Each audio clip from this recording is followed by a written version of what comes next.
বছরের পর বছর কেটে যাচ্ছিল, কিন্তু মুখে দাড়ি গজায় না।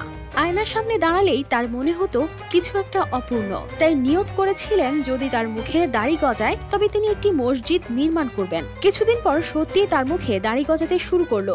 প্রতিজ্ঞা ভুলে যাওয়ার মানুষ নন তিনি। তাই 1176 হিজরিতে তিনি নিজ হাতে গড়ে তুললেন এই নিদারিয়া মসজিদ, যার অর্থ দাড়িহীন মসজিদ।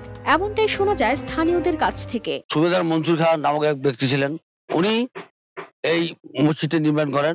আমরা শুনছিলাম ওনার মুখে কোনো দাড়ি ছিল না।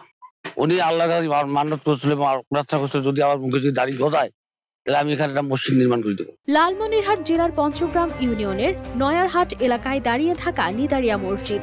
42 ফুট দীর্ঘ ও 16 ফুট প্রস্থের এই মসজিদে রয়েছে 3টি গম্বুজ। মসজিদটিতে 3টি দরজা ও 12টি মিনার রয়েছে, যা এখনো বহন করে চলছে মসজিদের সৌন্দর্য।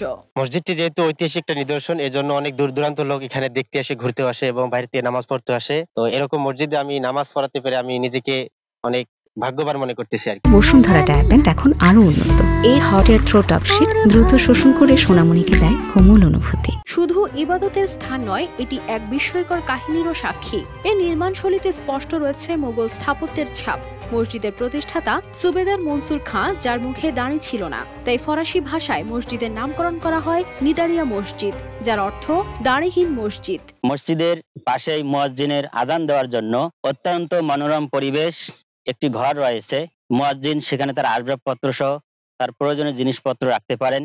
এই ঐতিহাসিক মসজিদের পাশেই বিশাল বড় একটি ঈদের মাঠ এবং একটি প্রাইমারি স্কুল রয়েছে। মসজিদটি একটি ঐতিহাসিক মসজিদ এবং একটি নিদর্শন হিসেবে পরিচিত। তার মৃত্যুর পর মসজিদের পাশে তৈরি হয় তার কবর।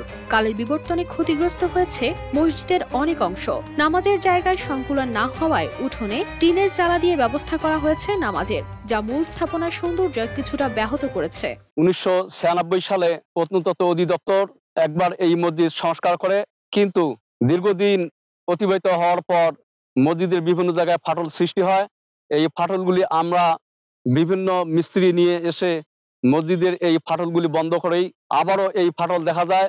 মসজিদের বয়স প্রায় 350 বছর হয়েছে, না জানি কখন এই মসজিদ ভেঙে পড়ে। সরকার বাহাদুর যদি এই মসজিদের প্রতি সুদৃষ্টি দেয়, এই মসজিদকে যদি আবার পুনরায় সংস্কার করে, তাহলে অত্র এলাকার মুসল্লিবৃন্দ তারা এই মসজিদে ইবাদত করে শান্তি এবং তৃপ্তি পাবে।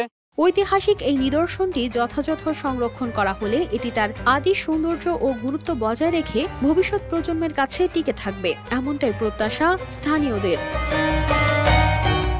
News desk, RTV।